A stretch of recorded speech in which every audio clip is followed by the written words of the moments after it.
तो नमस्कार साथियों, स्वागत है आप सभी का आपके ही यूट्यूब चैनल एज फिजिक्स में।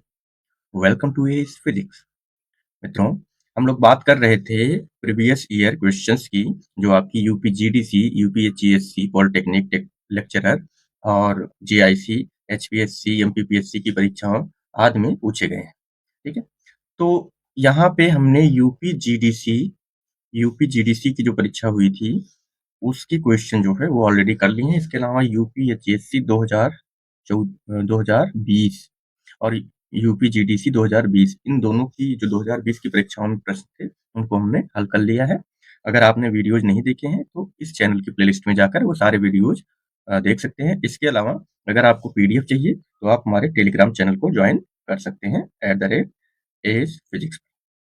ठीक है, आपको सारे पीडीएफ भी मिल जाएंगे। इसके अलावा मित्रों जो है आपको और जरूरी सूचना से अवगत करा दें कि यूपीपीएससी का जो एग्जाम कैलेंडर है वो जारी हो चुका है। ठीक है, ये आप हमारे टेलीग्राम चैनल पर देख सकते हैं। एग्जाम कैलेंडर वो आ चुका है और इसमें जो इम्पोर्टेंट डेट्स हैं वो हैं जैसे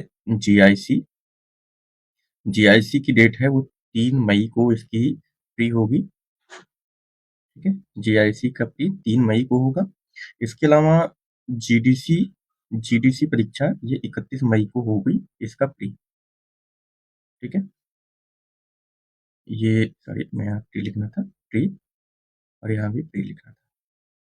और इसके अलावा इसका जो मेंस होगा वो होगा 28 अगस्त को, 30 अगस्त को। ठीक है, मतलब अगस्त में है मेंस है जीआईसी का। और इसका जो है ये पूरा सितंबर में है, तो सितंबर में अलग अलग विषय के हिसाब से इसके मेंस अलग अलग है। ठीक है, इसके अलावा एलटी मेंस की परीक्षाएं भी आपकी वो 22 अप्रैल से स्टार्ट हो रही हैं। ठीक है, और एक और इम्पोर्टेंट कि यूपी पॉलिटेक्निक लेक्चरर की जो वैकेंसी थी आई थी उसकी भी परीक्षा 6 सितंबर के आसपास है, 6 सितंबर 2026 को है। ये इसका प्री होगा। ठीक है, तो आप पूरा कैलेंडर जो है वो देख सकते हैं। तो चलिए बिना विलंब करते हैं प्रारंभ, हम अपने मेन मुद्दे पे आते हैं। और आज हम सॉल्व करेंगे यूपीएचईएससी 2016 के जो एग्जाम थे, जिसका एग्जाम 2018-19 में हुआ था, उसके क्वेश्चन को। और इसका एडवर्टाइजमेंट नंबर था 47। ठीक है, तो हम लोग एडवर्टाइजमेंट नंबर 50 और उसके बाद अब 47 को देखने जा रहे हैं। चलिए बिना विलंब पहले प्रश्न पे आते हैं। तो पहला प्रश्न कहता है कि the quadrupole movement of nucleus देखिए, अगर क्वाड्रपोल मूवमेंट ऑफ द न्यूक्लियस पूछता है तो इसमें मैग्नीट्यूड तो होता है, साथ ही साथ इसमें जो है डायरेक्शन और चार्ज डिस्ट्रीब्यूशन भी होता है। तो ये वेक्टर भी नहीं होगा, स्केलर भी नहीं होगा, ये टेंसर होता है। अगर टेंसर नहीं दिया है, ठीक है, अगर आपको इस क्वेश्चन में टेंसर नहीं दिया है तो आप जो है स्केलर भी लगा सकते हैं। पहले के क्वेश्चंस में ये स्केलर भी पूछा जाता था। ठीक है, चलिए आसान क्वेश्चन है, एक बार फिर से देख लीजिए। The quadrupole movement of nucleus is a tensor quantity. Next question है कि एटम्स 9 यूरेनियम की 2 हैं, यूरेनियम 238 और यूरेनियम 234। तो इसको क्या कहेंगे? ऑफ कोर्स इसको जो है हम लोग आइसोटोप्स कहेंगे। इसका आंसर होगा आइसोटोप्स। मैं यहाँ संक्षिप्त विवरण दे दूं। आइसोबार्स को कहा जाता है संभारिक। इसमें जो होता है मास नंबर ए सेम होती है, सेम। ठीक है, मतलब mass number A is same. फिर आता है isotopes,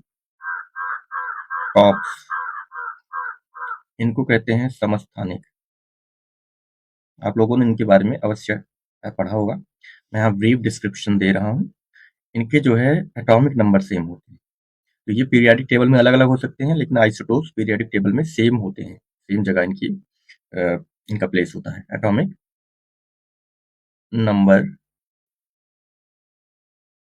number is same. Atomic number का मतलब जेड। और तीसरा होता है आइसोटोन्स, इनको कहते हैं सम न्यूट्रॉनिक। सम न्यूट्रॉनिक, ठीक है। तो यहाँ पे जैसे कुछ एग्जाम्पल हम लेके चलते हैं, तो जो क्या कहते हैं मास नंबर सेम होगी, आइसोबार्स होंगे, तो क्या होगा इनके, जैसे 6C12 और 6C14 और 7N14, ये हो गए ना, इन दोनों के मास नंबर सेम है।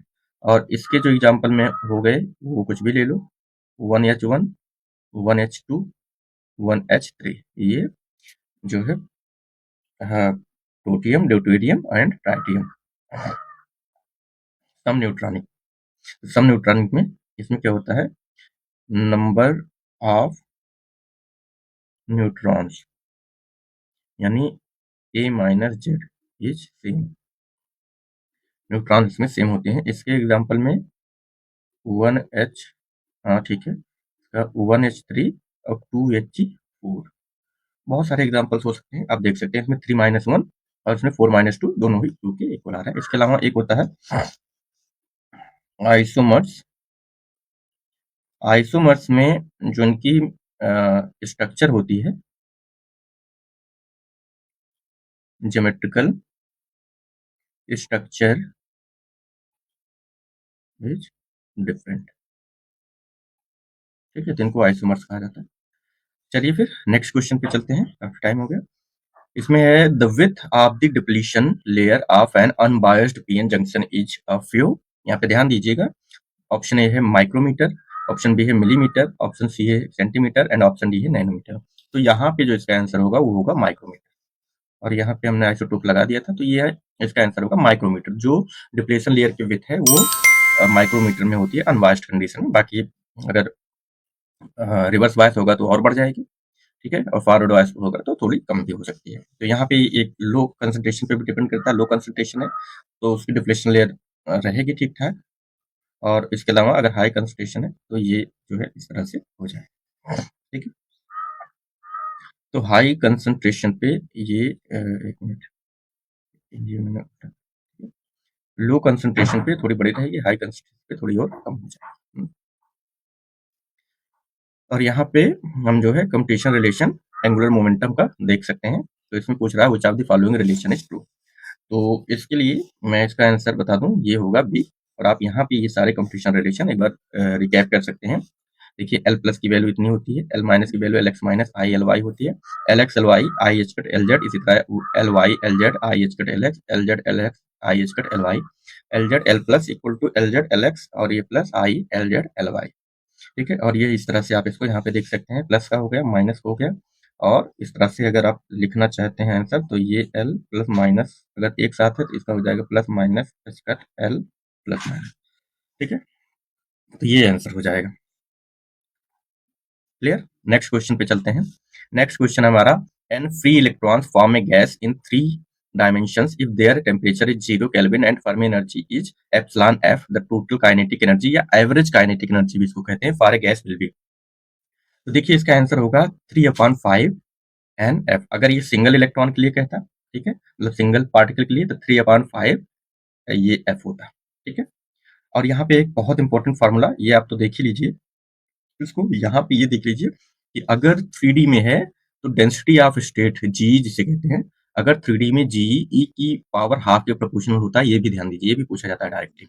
और यहाँ से जो average kinetic energy total energy निकालते हैं वो ई जी ई डी निकालते हैं, यहाँ से 0 से इन्फिनिटी पे मल्टीप्लाई कर देते हैं, ठीक है, इसे 0 से इन्फिनिटी कर देते हैं, और ये जो है आता है 3/5 एन एप्सिलॉन एफ। लेकिन अगर ये 2D में है तो 2D में ये जी ई की पावर 0 के होता है, और यहाँ पे ये हाफ एन एप्सिलॉन एफ आएगा, ठीक है। और यहाँ पे अगर जो है 1D में देखो तो जीई प्रोपोर्शनल टू ई की पावर -1/2, और यहाँ पे average kinetic energy N epsilon F upon 3 आती है। तो ये तीनों फार्मूला 3, 2, 1 आजकल क्वेश्चन के लेवल जिस तरह से हैं, तो कोई भी ऑप्शन या कोई भी फार्मूला इसमें पूछा जा सकता है, ठीक है।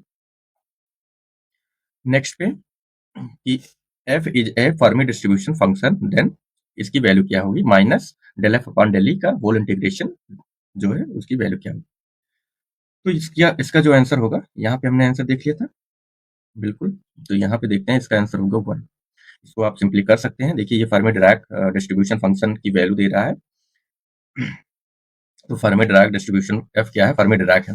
और आप यहाँ पे जानते हैं कि मतलब अगर इसको आप डी से डी इस तरह से आप नॉर्मली कैंसिल कर दें तो ये डी एफ बच रहा है और जो कि एफ के बराबर ही बचेगा, यानी फर्मी डिराक फंक्शन।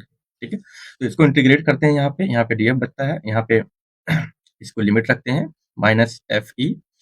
तो ये 1 मिनट, हाँ यहाँ पे ये रख देंगे अगर, तो फर्मी डिराक फंक्शन का फॉर्मूला क्या होता है, F equal to 1 upon E minus E F upon की टी।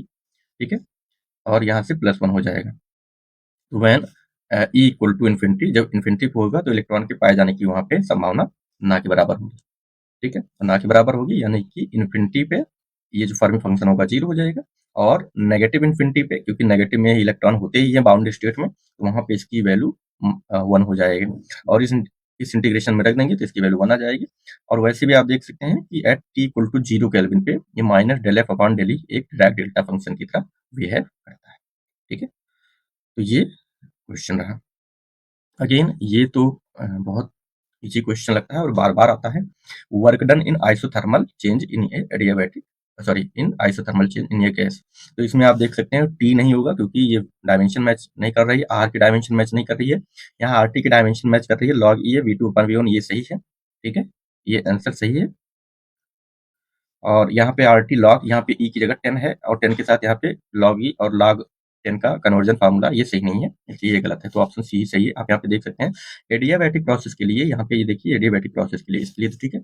एडियाबैटिक प्रोसेस के लिए होता है W two P one V one minus P two V two upon gamma minus one, या R T one minus T two gamma minus one. अगर N mole की बात करें तो आइसोथर्मल के लिए N R T L N V two upon V one हो जाएगा। और अगर इसे हम यहाँ पे एल एन का मतलब ई है, लॉग ई है, और यहाँ पे लॉग 10 में कन्वर्ट करेंगे तो 2.303 से मल्टीप्लाई कर देंगे। और इसी तरह से एडियाबैटिक के लिए P1 V1 minus P2 V2 gamma minus 1, और ये हो जाएगा NR T1 minus T2 gamma minus 1। ये आप याद रखिए, इसमें से कोई भी क्वेश्चन पूछा जा सकता है। ठीक है, अभी तक तो कोई बहुत कठिन क्वेश्चन नहीं पूछा है। The Fermi energy of free electron gas depends on electron density rho H. ये क्वेश्चन इसके लिए देख सकते हैं, ये हमने देखा था, ये इसको पहले क्वेश्चन भी हम देख सकते हैं। इसी को हम n की पावर 2/3 भी कहते हैं। ठीक है, यहाँ पे आप देख सकते हैं ये इस तरह का फॉर्मूला हम पहले भी डिस्कस कर चुके हैं, अगर आप ये सारे लेक्चर्स देखें। तो यहाँ पे 3D में क्या होता है, जो फर्मी एनर्जी होती है वो इलेक्ट्रॉन डेंसिटी के 2⁻³ प्रोपोर्शनल में होती है। और ये इसका फार्मूला भी होता है Fermi h cut square upon 2m into के स्क्वायर। यहाँ पे k की वैल्यू 3π स्क्वायर रो 2/3 हो जाती है। अगर 2D में होगा तो प्रोपोर्शनल टू रो होगा, अगर 1D में होगा तो प्रोपोर्शनल टू रो स्क्वायर होगा। ठीक है, ये आप तीनों याद रखिए, फर्मी एनर्जी और number of density of electron पे कैसे डिपेंड करती है। चलिए नेक्स्ट क्वेश्चन पे चलते हैं। नेक्स्ट क्वेश्चन कहता है कि the degeneracy of spectral term is the degeneracy of spectral term. ठीक है, 3f इसकी बात कर रहा है, ये क्या होगा, तो ये जो है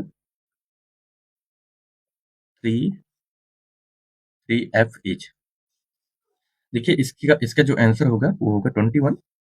और आइए हम निकालते हैं कैसे। देखिए यहाँ पे मल्टीपलिसिटी निकालते हैं। मल्टीपलिसिटी क्या होता है, जैसे यहाँ पे 3f है तो इसकी मल्टीपलिसिटी ये जो है 3 के बराबर होगी, और 3 के बराबर होगी तो यहाँ पे s की वैल्यू जो है, स्पिन की वैल्यू आई 1, और 1 ट्रिपलेट स्टेट होता है, s इक्वल टू 0 आए तो इसे सिंगलेट कहते हैं। ठीक है, ये सिंगलेट हो गया। अब f इक्वल टू 3 के लिए जो l की वैल्यू होती है वो जो है 3 आ जाती है। ठीक है, आप जानते हैं कि s equal to 0, p equal to 1, sp, d equal to 2, f equal to 3, ये l की वैल्यू होती है। और टोटल डिजेनरेसी का फॉर्मूला आप यहाँ से देख लीजिए, 2s plus 1 into 2l plus 1, 2s plus 1 into 2l। तो अगर आपने s की वैल्यू निकाल ली, l की वैल्यू निकाल ली, तो टोटल डिजेनरेसी 21 हो जाती है। ठीक है, ये फॉर्मूला आप याद रखिए अगर टोटल डिजेनरेसी। अच्छा, अगर आप भूल जाते हैं और फिर भी आपको निकालना है तो आप यहाँ से आप 1 बाय 1 करके भी निकाल सकते हैं। जैसे कि हमारे पास एल मालूम हो गया, एस मालूम हो गया, तो जे की वैल्यू एल प्लस एस से एल माइनस एस के बीच में होगी, यानी L प्लस एस 3+1 हो गया और L माइनस एस 3-1 हो गया। तो आप जो है इनके बीच 1 का डिफरेंस करके लिख दीजिए। तो यहाँ 4 और यहाँ 2 और उसके बीच में आता है 3। ठीक है, तो 4 3 2 ये जो है हमारा ये नंबर्स हो गए, जे की वैल्यू हो गई। तो हमारे जो जे के टर्म्स हो गए, स्पेक्ट्रल टर्म्स हो गए, कहते हैं वो 3f4 3f3 3f2। अब यहाँ j इक्वल टू 4 अगर लेंगे तो j इक्वल टू 4 की डिजेनरेसी कितने होंगे, 2j+1 होता है। ठीक है, j की जनरेसी 2j+1 होगी, तो इसमें 9 हो गए। यहाँ पे j इक्वल टू 3 लेने पे इसकी डिजेनरेसी के टर्म ये हो गए 7 और j इक्वल टू 2 लेने पे ये हो गए 5। तो इसको आप ऐड कर लेंगे तो भी 21 आएगा। ठीक है, तो ये इसको अच्छे से कर लीजिएगा, बार बार पूछा जाता है ये। In a ruby laser population inversion is achieved by, ruby laser में पॉपुलेशन इन्वर्जन अचीव की जाती है, तो इसका आंसर है ऑप्टिकल पंपिंग। ठीक है, रूबी लेजर में, रूबी लेजर क्या होता है, एक एल्युमिनियम ऑक्साइड Al2O3 की एक क्रिस्टल होता है जिसमें क्रोमियम की डोपिंग की जाती है, वो रूबी क्रिस्टल कहलाता है। ठीक है, और क्रोमियम के कारण उसमें पिंक कलर निकलता है। ये रूबी लेजर के बारे में विस्तार से जब पढ़ेंगे तो बताएंगे। और यहाँ पे पॉपुलेशन इन्वर्जन जो है वो जेनान फ्लैश लैंप, ठीक है, जेनान फ्लैश लैंप का यूज किया जाता है, ये ऑप्टिकल पंपिंग का काम करता है। Okay, optical pumping. और यहाँ पे हीलियम नियॉन लेजर में इलेक्ट्रिकल पंपिंग होती है, जहाँ पे हीलियम क्या करता है, ये एक्साइट करता है टू एनी एटम्स को, और ये इसी में लेजर एक्शन होता है नियॉन में। ठीक है, पूछता है क्वेश्चन किस में होता है, तो नियॉन में होता है। हीलियम क्या करता है, इलेक्ट्रिकल पंपिंग से ये अपनी एनर्जी इसको देता है नियॉन को। ठीक है, तो इसमें हीलियम नियॉन में इलेक्ट्रिकल पंपिंग होती है। और ये बड़ा ही ये अच्छा क्वेश्चन है। इस तरह के क्वेश्चन जो है आपको मदद करते हैं आपके स्कोर को बढ़ाने में। कह रहा है the Fourier transform of real value time signal is, तो इसका मैं सीधा आंसर आपको बता देता हूँ, इसमें होगा कॉन्जुगेट सिमेट्री। यहाँ पे समझ लेते हैं कॉन्जुगेट सिमेट्री क्या होती है। इसको हर्मिशियन सिमेट्री भी कहते हैं, कॉन्जुगेट सिमेट्री को क्या कहते हैं, हर्मिशियन सिमेट्री। और थोड़ा समझ लेते हैं कि होता क्या है। जैसे मान लो कोई सिग्नल एक्स टी है और इसका फूरियर ट्रांसफॉर्म एक्स ओमेगा लिया, कैपिटल एक्स ओमेगा, तो यहाँ पे अगर सिग्नल रियल है तो ये x minus omega equal to X complement of omega, sorry ये कॉम्प्लेक्स कॉन्जुगेट है, ओमेगा होता है। इसमें मैग्नीट्यूड दोनों का सेम होगा लेकिन फेज डिफरेंस ये जो है अलग होगा, तो मैग्नीट्यूड इवन होगा और फेज डिफरेंस ऑड होगा, तो इसे हम क्या कहते हैं, कॉन्जुगेट सिमेट्री की कंडीशन है। ठीक है, ये संक्षिप्त में हमने संक्षिप्त में हमने बात की। If signal is real as well as even the Fourier transform this signal is real and even, अगर सिग्नल रियल भी है और इवन भी है तो इसका जो है ट्रांसफॉर्म होगा वो इवन सिमेट्री होगा, रियल होगा और इवन होगा। ठीक है, for ordinary signal it is conjugate symmetry.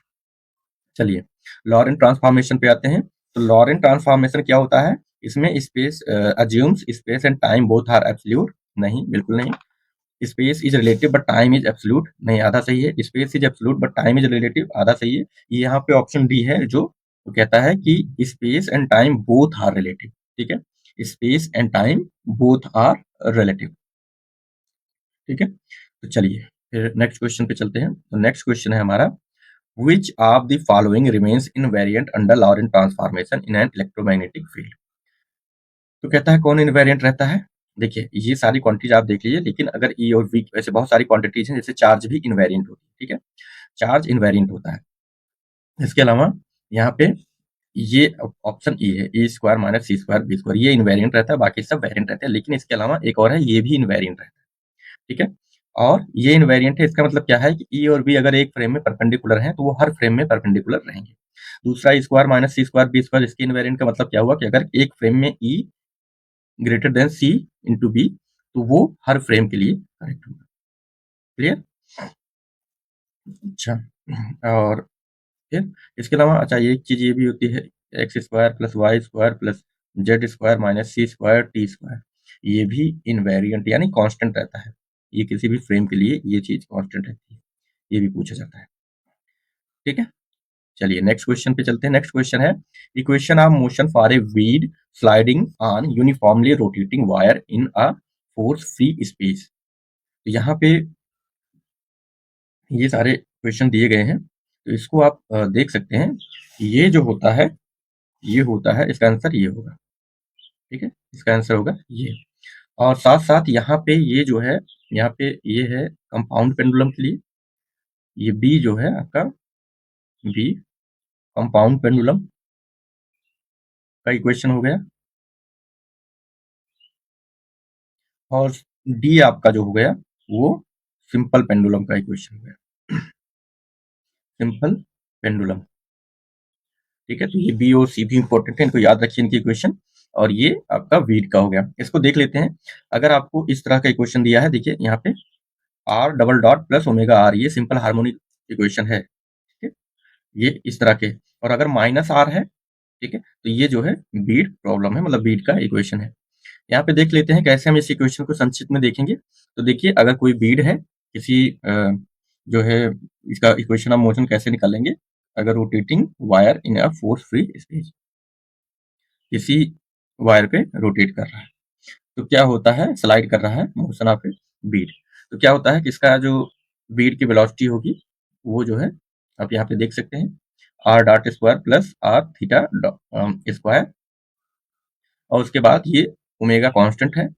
Kinetic energy इसका हमने देख लिया, पोटेंशियल एनर्जी ये देख लिया, और एल की value T minus V T के स्क्वायर। तो equation of motion Lagrangian form से क्या होता है, D upon D T del F upon del R dot minus del L upon del R. ये सारे इक्वेशन अब इसका यूज करके आपको ये मिल जाता है। ठीक है, तो आई होप कि हमने जो है यहाँ पे ठीक ठाक क्वेश्चन कर लिए हैं, 14 क्वेश्चन कर लिए हैं। नेक्स्ट जो है कुछ क्वेश्चन हम अगले में करेंगे, और ये आप क्वेश्चन नंबर 14 भी देख सकते हैं, 15 भी देख सकते हैं। तो ये कहता है द लैग्रेंजियन इज साइक्लिक, कोई कोऑर्डिनेट उसका साइक्लिक है, तो इसका मतलब क्या होता है कि corresponding canonical momentum is conserved, corresponding canonical momentum is conserved, ये इसका मतलब है। ठीक है, तो आज ये 15 क्वेश्चन हमने देख लिए, बाकी क्वेश्चन हम नेक्स्ट लेक्चर में देखते हैं, और इसको भी जल्दी से हम फिनिश कर लेंगे। तब तक के लिए अपना ख्याल रखिए, अपनों का ख्याल रखिए। मिलते हैं अगले लेक्चर में। नमस्कार, जय हिंद, वंदे मातरम।